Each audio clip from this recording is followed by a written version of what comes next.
terlahir ke dunia, tercipta hanya untuknya, memuji, memuja hanya padanya. Assalamualaikum warahmatullahi wabarakatuh.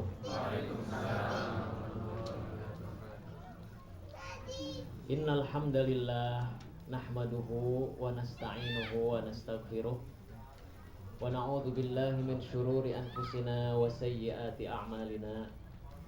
May yahdihillahu fala mudhillalah wa may yudlil fala hadiyalah. Asyhadu an la ilaha illallah wahdahu la syarikalah wa asyhadu anna Muhammadan abduhu wa rasuluhu alladzi la nabiyya ba'dah. Amma ba'du. Faqala Allah Ta'ala fil Qur'anil Karim, a'udzu billahi minasy syaithanir rajim.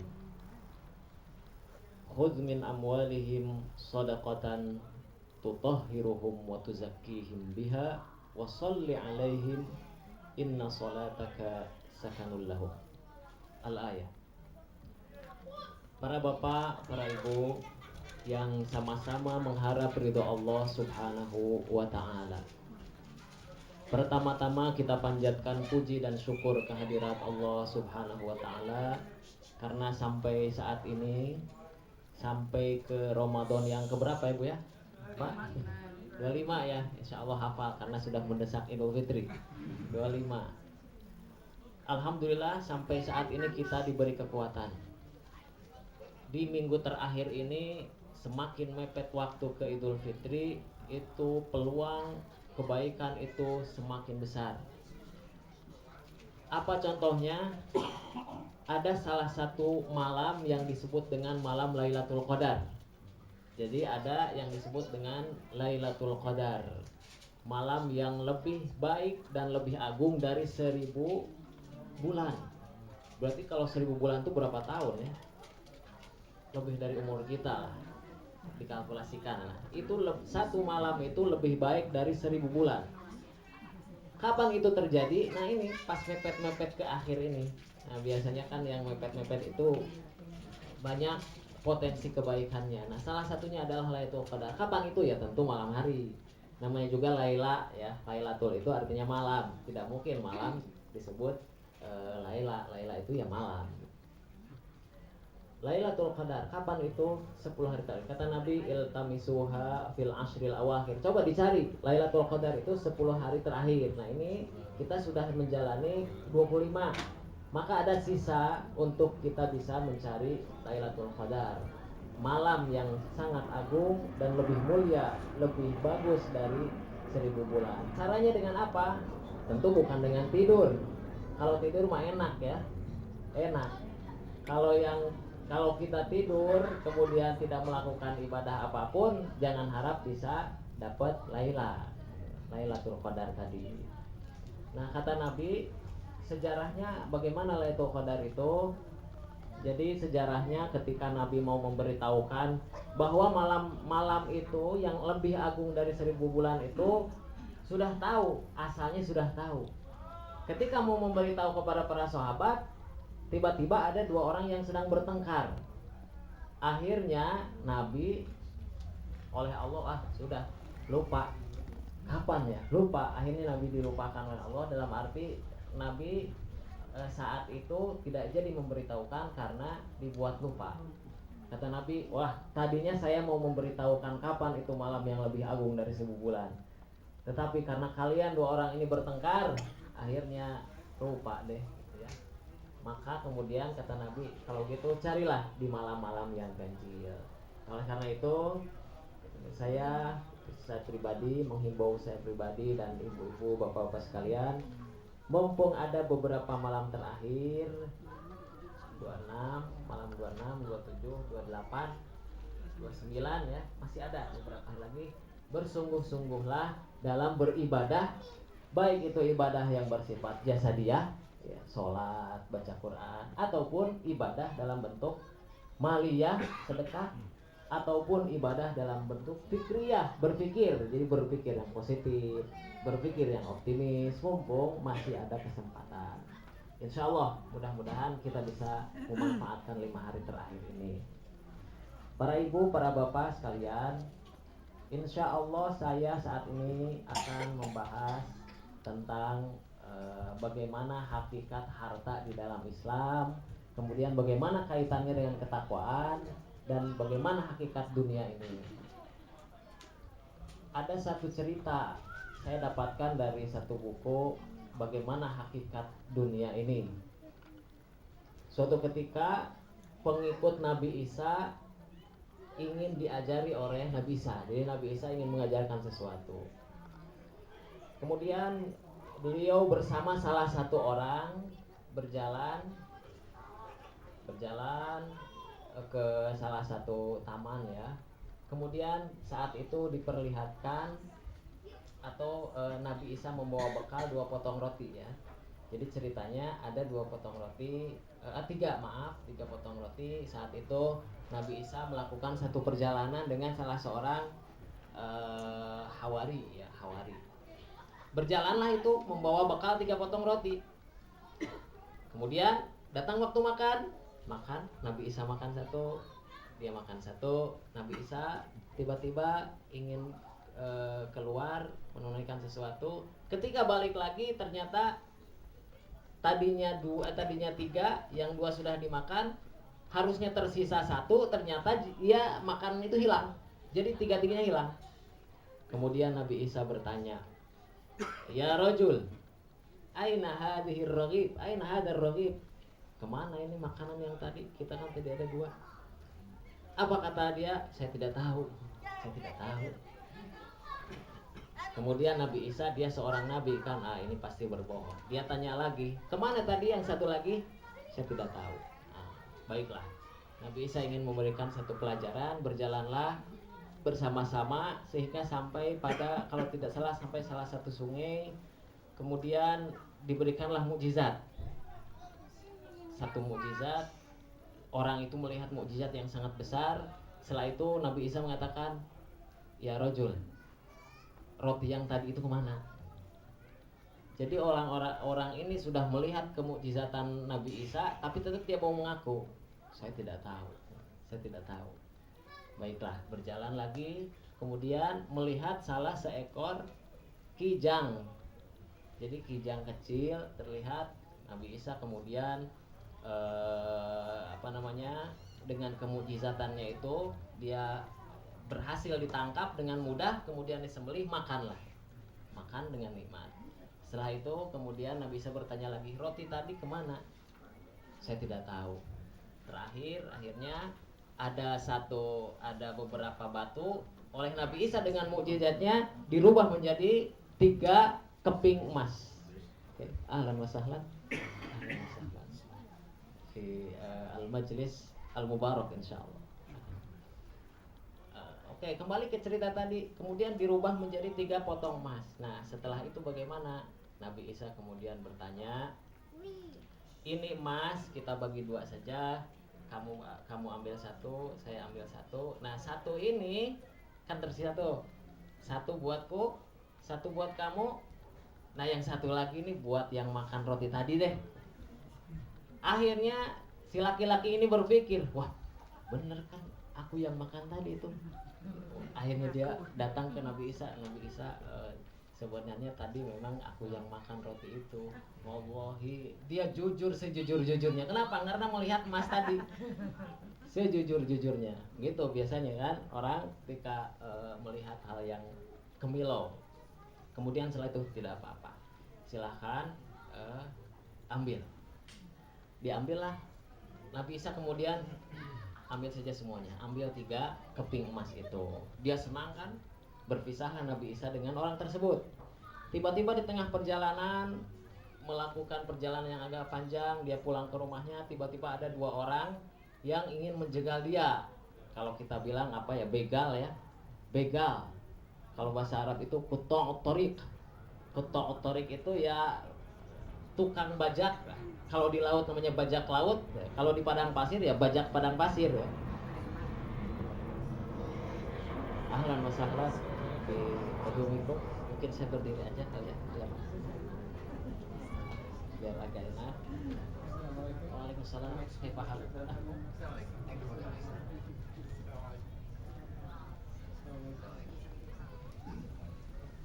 Maaf ya, saya berdiri aja Pak ya, biar agak bebas. Oke, saya lanjut. Kemudian datanglah perampok, perompak, datang kepada orang itu. Coba apa yang kira-kira dia akan duga? Oh, orang ini membawa 3 keping emas. Siapa yang tidak tertarik dengan 3 keping emas itu?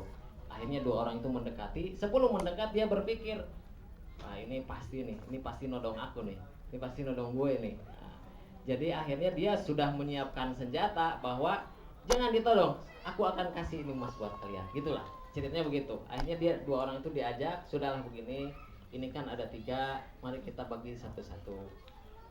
Setelah itu sepakatlah. Tapi tunggu dulu, saya ini belum makan nih. Coba 2 orang cari makan. Nah, jadi yang 2 orang tadi bergabung dengan si pemilik emas, nyari makan untuk makan siang atau karena lapar itu ya, nyari makan. Nah, apa yang dia bicarakan? 2 orang itu bicarakan, ini emas ini 3 nih, nilainya besar sekali nih kalau kita miliki ketiga-tiganya. Akhirnya apa? Sudahlah, sekarang apa namanya? Oh maaf. Jadi yang membeli makanan 1 orang, maaf ya, yang 2 orang lagi nunggu gitu ya. Yang membeli makan 1 orang ini akhirnya berpikir, oh sudahlah, masa emas itu mau aku relakan untuk mereka berdua. Akhirnya apa? Gue kasih racun di makanan. Jadi dikasih racun itu makanannya supaya si 2 orang tadi meninggal dan emas itu akan jadi miliknya. Ternyata yang memikirkan itu bukan hanya dia, yang 2 orang ini kemudian memikirkan hal yang sama. Gimana nih? Mendingan yang si orang itu kita habisin aja lah. Ya udah, ntar ketika dia pulang kita bunuh bareng-bareng. Sudah, setelah datang, maka yang 1 orang itu silakan makan. Yang 2 orang itu sudah mau membunuh orang tadi, dibunuh orang itu. Yang tinggal tersisa 2 orang. Sudah.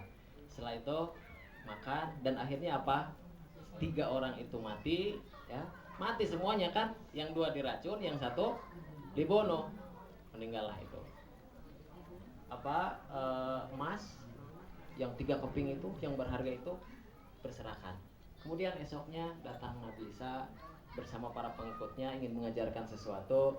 Kata Nabi Isa, ada 3 orang yang tergeletak, kemudian harta berserakan. Nabi Isa berkata, hadhihi hiyad dunya, hadhihi hiyad dunya, fattaqud dunya. Dunia itu ya seperti ini. Dunia itu orang ingin merebut dengan sekuat tenaga hak-hak orang lain. Ketika ada hal-hal yang indah, yang menguntungkan, orang berebut, bahkan bisa menghalalkan segala cara. Begitulah kira-kira. Fattaqud dunya, maka hati-hatilah dengan kehidupan dunia. Itulah ceritanya kira-kira. Nah, dari kisah ini tentu kita dapat pelajaran bahwa dunia itu kalau kita tidak bisa menjaga diri untuk berperilaku dan bersikap memperoleh harta dunia, itu akan terjerumus pada hal-hal yang merugikan gitu. Nah, kemudian maka hakikat dunia itu apa? Hakikat dunia itu kata Al-Qur'an, innamal hayatud dunya la'ibun walahu. Dunia itu ya permainan dan senda gurau. Karena begitu, tidak ada yang kekal di dunia ini, tidak ada yang abadi di dunia ini, semuanya itu akan hilang ditelan masa. Ada satu cerita lagi ya. Kita jadi mendongeng, padahal semuanya Kak Andi lebih baik ya mendongengnya Kak Andi ya. Kira-kira nanti yang akan dibawa mati itu apa? Kira-kira apakah keluarga, harta, atau apa? Oke, keluarga misalnya tidak ada yang ikut.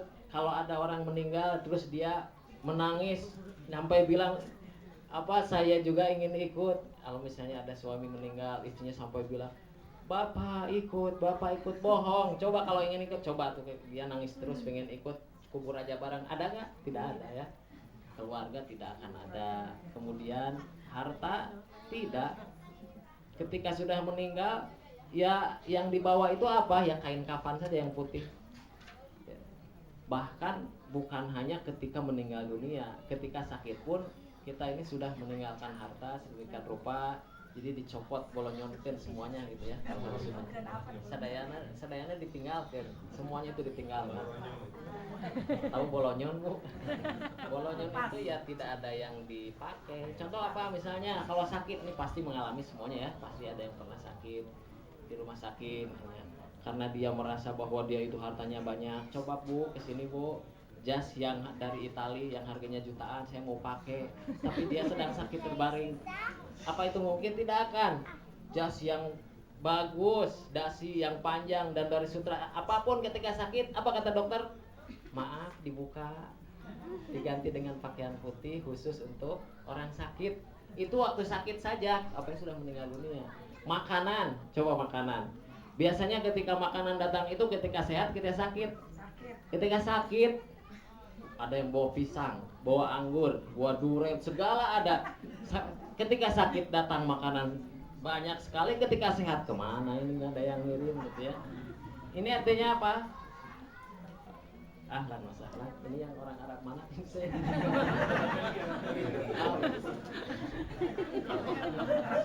Jadi saya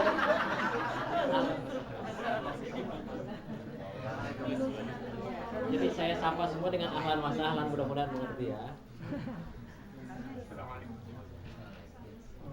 For our dear guests, our brothers, since the tausiah in Bahasa, but after this we will translate it in English language about the essence of the tausiah. Thank you. Arab aja. Arab aja. Apa ya? Kita tiap minggu Indonesia sekarang Arab. Insyaallah sanatakallam qalilan bil lughatil arabiyyah al-fusha al-fasiha. Insyaallah. Ini bukan doa, bukan apa. Hati-hati Bu ya. Nanti ada orang yang nanya, "Kaifa haluk?" Amin. Hati-hati ya. Kaifa haluk itu how are you? Hati-hati. Tidak semua bahasa Arab itu doa. Jangan sampai nyebut darul bawar. Oh, darul bawar itu apa? Amin. Darul bawar itu apa? Jahanam. Hati-hati ya. Insyaallah sanatakallam qalilan bil lughatil arabiyyah. Insyaallah nahnu muslimun wa ba'duna yafham al-lughah al-arabiyyah. Sampai mana tadi ceritanya? Oh ya, orang sakit Bu ya. Jadi indama yakunu marid, jadi nggak seru ibu-ibu ya. Kita tuntaskan dulu ceritanya. Jadi kalau sakit begitu ya, itu terasa sendiri. Ketika sakit itu segala datang semuanya.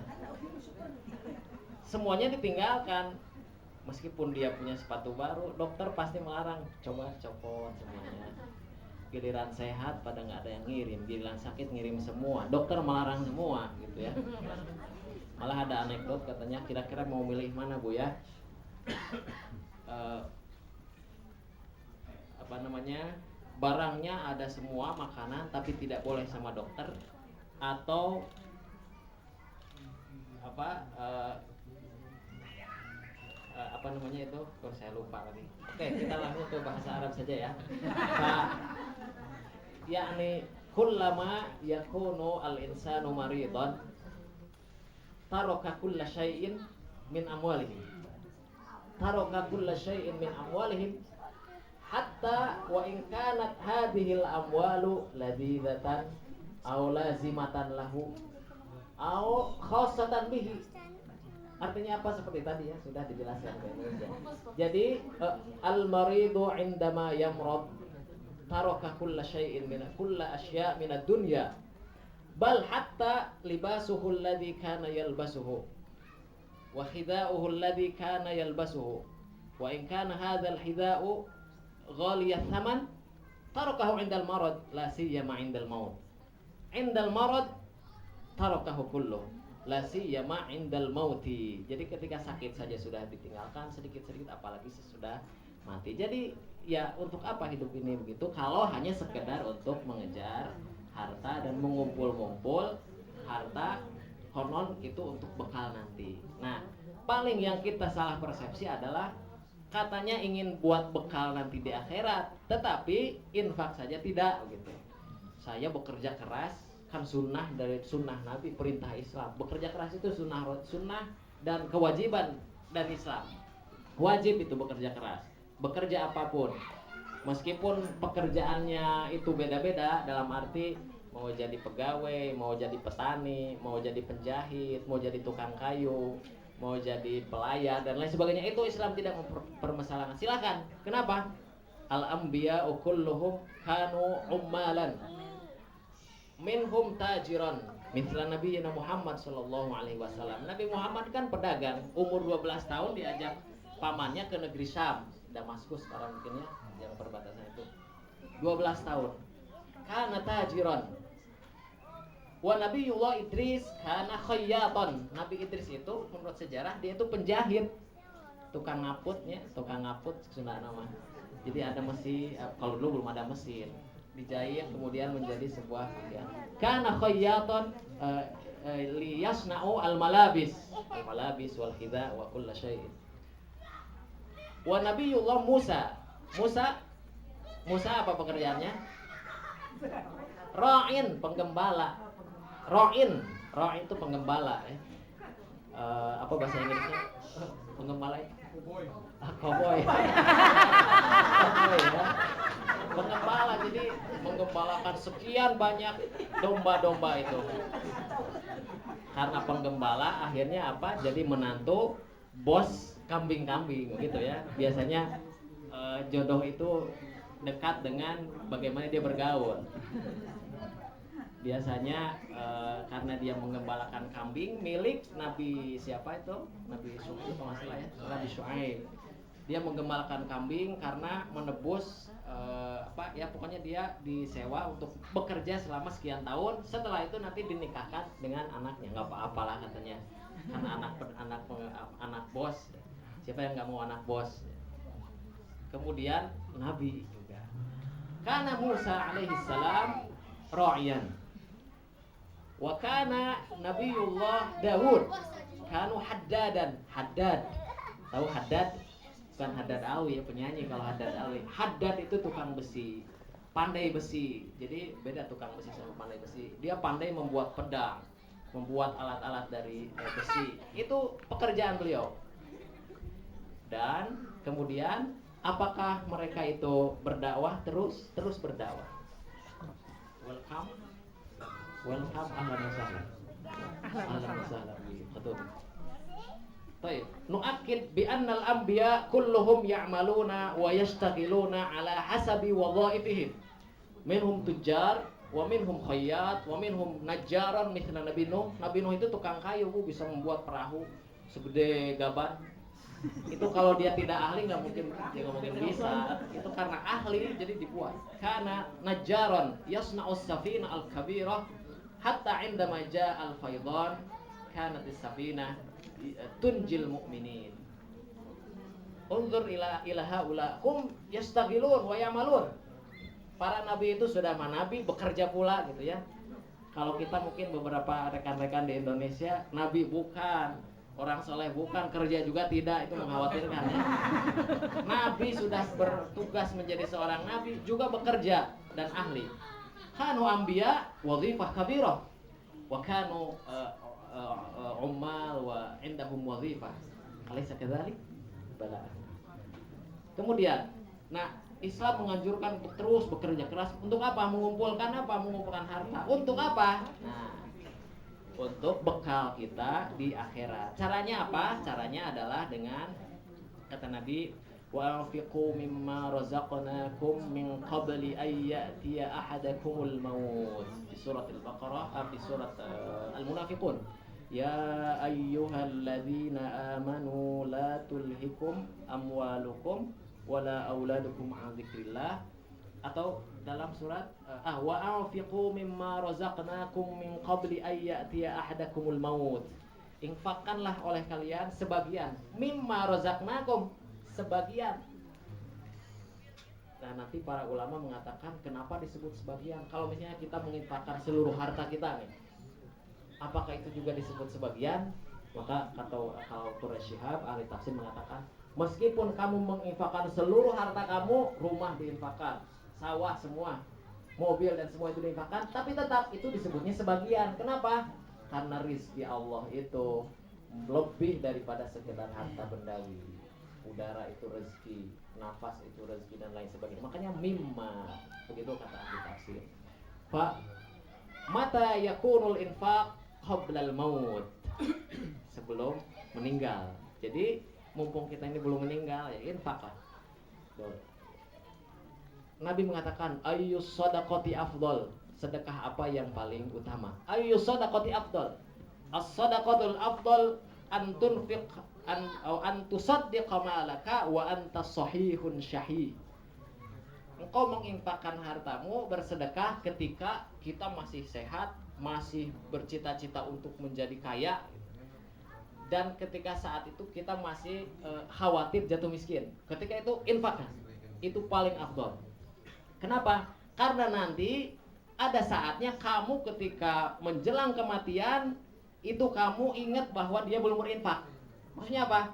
Indama ja'al maut, indama ja'a au qarabal mautu kanatil amwal munqasimah. Kalau sudah mau meninggal itu kan sudah ada hak-haknya sendiri.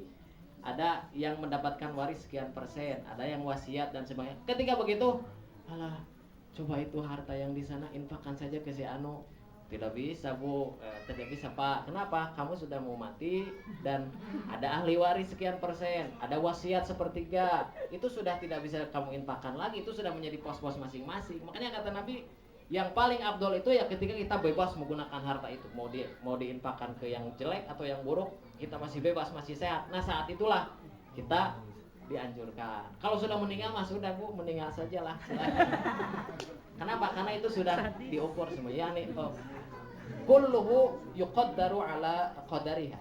Hada sahih. Indama qaruba minal maut qad yuqassamul amwal hada li ahli al-warith atau lil mawrud wa hada li ahli al-wasiyyah. La yumkin an yumkin. Demikian. Maka kemudian ketika sehat, ketika masih bercita-cita untuk menjadi kaya, silahkan berinfak. Kembali ke kewajiban tadi, bekerja terus menerus. Nah, mungkin kita berpikiran, wah kalau aku keluarin harta misalnya 1.000 euro kita keluarin, waduh hartaku berkurang nih 9.000. 1.000 diinfakkan, oh berarti berkurang 1.000. Apakah benar hakikatnya? Kata hadis, mana qasad sadaqatun min malin wa ma zadallahu bi'afwin illa izyan wa ma tawadha'a ahadun illa rafa'ahu Allah. Mana qasad sadaqatun min mal. Sekali-kali tidak, ketika kita bersedekah itu tidak mengurangi harta. Jadi kalau kita bersedekah hakikatnya tidak berkurang. Kenapa? Justru yang kita infakkan itulah harta kita yang sesungguhnya. Makanya kata Nabi, kalau kamu bersedekah jangan anggap itu berkurang, justru itu yang menjadi bekal kamu. Sepertinya tawadu lah. Tawadu itu rendah hati ya. Kata Allah, kata Nabi, jangan mengira ketika kamu tinggi hati kamu akan menjadi tinggi kedudukannya di hadapan Allah. Karena tinggi hati, takabbur, indama takabbara la yahsabu annahu yakunu aziman wa syarifan indallah. Walakin indama takabbara wada'ahu Allah. Indama tawadha'a rafa'ahu Allah. Gitulah. Jadi sebenarnya hakikat dalam Islam itu memandang sesuatu dengan sesuatu yang hakikatnya. Contoh, ketika kita tawadhu, maka kita akan ditinggikan derajatnya. Ketika kita takabur, justru akan direndahkan oleh Allah Subhanahu wa taala. Fir'aun bu, Fir'aun itu takaburnya masya Allah sekali ya. Takaburnya sampai bilang, saya ini Tuhan kalian. Kenapa? Saya bisa mematikan kamu. Saya bisa membuat gedung yang sangat tinggi sekali. Saya bisa membuat piramid. Sampai sekarang ada jejak sejarahnya. Karena begitu demikian, ana rabbukumul a'la. Fir'aun yaqul, ana rabbukumul a'la. Aku ini Tuhanmu. Kenapa? Aku paling berkuasa. Tapi akhirnya apa? Sekarang ditenggelamkan oleh Allah Subhanahu wa taala, bahkan sampai sekarang diabadikan jadi mumi. Jadi mumi itu. Awalnya sombong, akhirnya jadi mumi. Kemudian wa ma zadallahu bi'afwin illa izzan. Ketika kita memaafkan, justru kita jadi bertambah mulia. Ketika kita enggan memaafkan, justru jadi tidak bertambah mulia. Ada hadis lain nih, ini tentang hakikat mungkin kalau kita sebutnya al-ma'ani al-haqiqiyah fil Islam, makna yang sebenarnya dalam Islam. Banyak hadisnya. Contoh misalnya, laisal ghinal amwal walakinnal ghinan nafsi. Atau laisal ghina illa ghinan nafsi. Yang disebut kaya itu bukan kaya kekayaan. Maksudnya dia orang kaya memiliki banyak harta, bukan. Kekayaan yang sebenarnya adalah kekayaan di dalam hati. Itu pandangan Islam. Kenapa? Karena bisa jadi orang banyak berlimpah harta tapi hatinya sempit. Dunia terasa sempit. Datang ke sini ditagih hutang. Datang ke situ ketemu orang yang dia benci. Dan dunia itu sempit sekali padahal hartanya banyak. Laisal ghinal amwal walakinnal ghinan nafsi. Kaya itu kaya dalam hati, kaya hati. Beunghar mah cek Sunda namanya. Beunghar itu lain beunghar ku banda tapi beunghar ku harta. Sok sanajan harta banda bro dijuru bro dipanto, tapi mun manahna teu beunghar insyaallah moal beunghar. Oh nggak ngerti ya. Dari Sunda sama lah intinya ya. Jadi bro dijuru bro dipanto. Bahasa Arabna manawan? Namanya bahasa Arabnya. Kadang-kadang bahasa Sunda itu agak susah diterjemahkan. Bapak kalau mancing itu, kemudian umpannya itu masuk, tiba-tiba langsung ikannya dapat gitu ya. Apa Ibu? Geningan apa? Slom giriwil ya. Slom giriwil. Orang Indonesia, orang yang berbahasa Indonesia itu apa maksudnya slom giriwil itu? Slom giriwil. Orang Sunda susah, gimana nerjemahinnya ya? Slom itu masuk, umpan masuk ke air, kemudian ikan datang memakannya. Agak susah, agak panjang. Apalagi ke bahasa Arab ya. Agak susah ya. Nah, intinya apa? Jadi dari mana tadi ya? Oh iya, laisal ghinal amwal wal a'rad walakinnal ghinan nafsi. Orang mau tidak punya apa-apa tapi hatinya lapang, luas, tenang. Mau tidur di hotel oke, mau makan daging juga oke, tenang hati. Itu justru orang yang paling kaya di dunia. Kenapa? Orang yang siap miskin insya Allah siap kaya. Orang yang siap kaya belum tentu siap miskin. Padahal di dunia ini bisa jadi kaya, bisa jadi miskin. Kita pengen kaya tapi ditakdirkan miskin tidak bisa jadi kaya. Maka ketika orang sudah indama yujahiz nafsahu li an yakuna lahu amwalan katsira ghaniyan wa mudiran qad la yasta'iddu li an yakuna faqiran. Fa indama yasta'iddu an yakuna faqiran huwa ahaqqu bil isti'dad ila an yakuna ghaniyan. Itulah kira-kira begitulah. Mudah-mudahan ngerti Pak ya. Jadi orang yang siap miskin itu justru orang yang siap kaya. Orang siap kaya belum tentu siap miskin. Maka laisal ghinal amwal walakinnal ghinan nafs. Kedua, laisa syadidu bisur'ah. Orang kuat itu bukan orang yang kayak Adere ya. Di sini tahu mungkin ya. Laisa syadidu bisur'ati. Orang yang kuat itu bukan orang yang kuat dalam bertarung. Laisa syadid man yakun adolatuhu qawiyyah wa yastati an yusari kulla syai' wa kulla ahad. Walakinna syadid alladhi yamliku nafsahu indal ghadab. Orang yang paling kuat, orang gentleman, orang jantan itu adalah orang yang bisa mengendalikan diri ketika dia marah. Jadi kalau orang besar, seret, kuat, tetapi ketika marah segala dipukul sampai rumah hancur, istri dipukul, anak dipukul sampai dibunuh, dia bukan orang yang kuat. Dia cemen gitu ya, banci gitu ya kalau bahasa kasarnya, maaf ya. Laisa huwa rajulun mumtaz. Bukan, dia bukan laki-laki, tapi orang yang bisa menahan amarah, dialah orang yang kuat. Kenapa? Karena amarah itu ketika muncul segala nggak kerasa kan. Mungkin kita sering marah ya, atau mungkin pernah marah. Kalau di sini insya Allah jarang marah ya, karena semuanya rapih kayaknya ya. Kalau di Indonesia dikit-dikit pasti mengundang kemarahan lah. Saya bawa motor, di samping saya bawa mobilnya keren, tiba-tiba kaca jendela dibuka, puntung rokok. Wah, ya Allah, puntung rokok masuk, untung pakai helm ya. Puntung rokok. Udah gitu ganti mobil yang lain. Tiba-tiba truk tisu. Lah kita naik motor, tisu datang. Kalau tidak benar-benar sabar, banyak yang punah kemarahan itu ya. Hal-hal yang kecil saja. Naik angkot. Angkotnya cuma 2 orang, nunggunya setengah jam. Padahal jaraknya cuma berapa meter. Itu di Bandung ya, nggak tahu di Jakarta ya. Itu di Bandung. Kalau di sini alhamdulillah kayaknya potensi-potensi untuk marah itu bisa diminimalisir ya. Kecuali yang karakternya karakter pemarah, di mana aja bisa marah. Biasanya yang pelampiasannya itu istrinya ya, Bu? Oh iya. Biasanya orang terdekat pelampiasan kemarahan itu. Kalau tidak anaknya. Kalau tidak, kalau istri, suaminya jadi pelampiasan. Nah maka kata Nabi, orang kuat itu bukan orang yang begitu, yang kuat dalam bertarung, tetapi yang kuat menahan amarah. Alladzi yadfa'u nafsahu 'indal ghadabi. Ada yang lain, satu lagi, saya kalau tidak salah hadisnya itu, ya gini, kata Nabi, tahukah kamu orang yang mandul? Mandul ya. Oh, jelas orang mandul itu adalah orang yang tidak punya anak dan keturunan. Apa kata Nabi?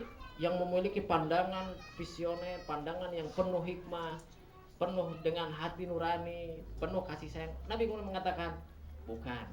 Orang mandul itu bukan yang tidak punya anak, orang tidak punya keturunan. Orang mandul itu adalah orang yang punya anak tapi tidak ada satupun yang soleh. Semuanya bantangul, bedegul, bukan bedegul, bantangul, nakal semuanya. Bedegong, nakal. Anak 5 misalnya ya, maaf, atau bahkan anak 10. Ibu anak di mana, Bu? Alhamdulillah di Amerika. Di mana kuliahnya? Kuliahnya di Harvard misalnya. Maaf ya, ini contoh saja. Harvard University. Anak yang kedua di mana? Kedua di misalnya di mana, di Itali. Anak yang ketiga di Bandung, di ITB dan lain sebagainya. Mereka semuanya kemana, Bu? Kok sepi di sini? Yang satu masuk penjara, yang satu diusir, yang satu tidak ngumpul di keluarga, semuanya itu tidak soleh semuanya. Nah yang kayak gini yang disebut kata Nabi yang mandul. Kenapa? Karena tidak menurunkan, tidak ada estafet perjuangan dan amal soleh untuk anak-anaknya.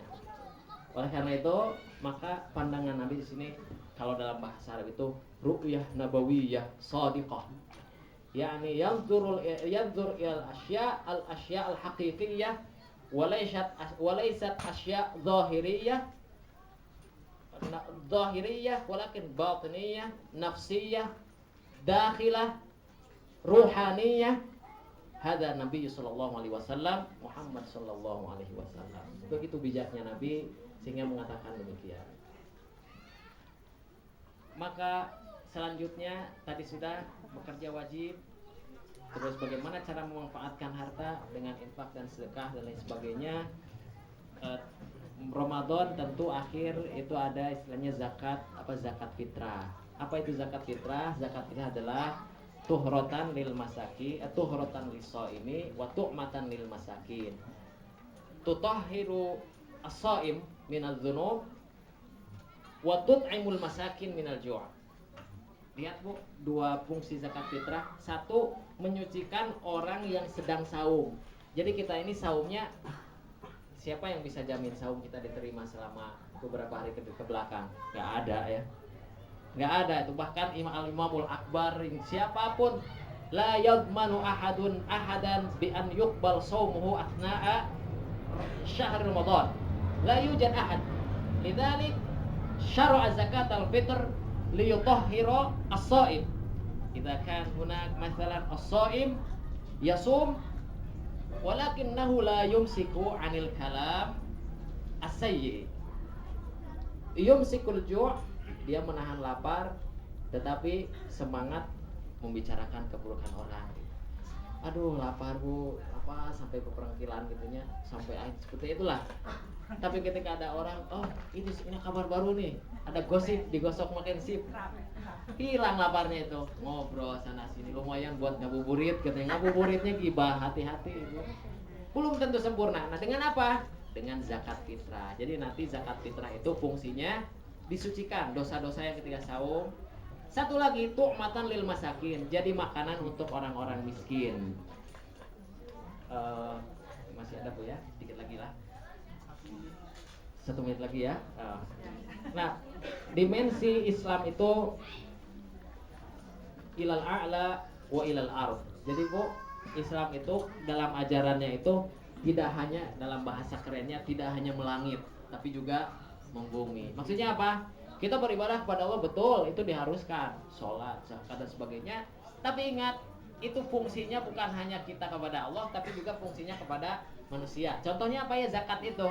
Zakat itu menyucikan diri, di samping itu memberi makan orang-orang fakir dan miskin yang mereka mungkin hampir tiap hari kelaparan. Kalau kita makan tiap hari, mungkin mereka itu tidak menemukan makanan tidak tiap hari, bahkan bisa menahan beberapa hari. Kita sumbang dengan zakat fitrah itu. Nah mungkin itu saja terlebih dahulu. Nanti bisa diskusi atau dari Pak Iman ada pengumuman. Fa'aktafi bihada. Aqulu qawli hadza wa astaghfirullah li wa lakum wal afu minkum wassalamu alaikum warahmatullahi wabarakatuh. Tasbihlah semesta raya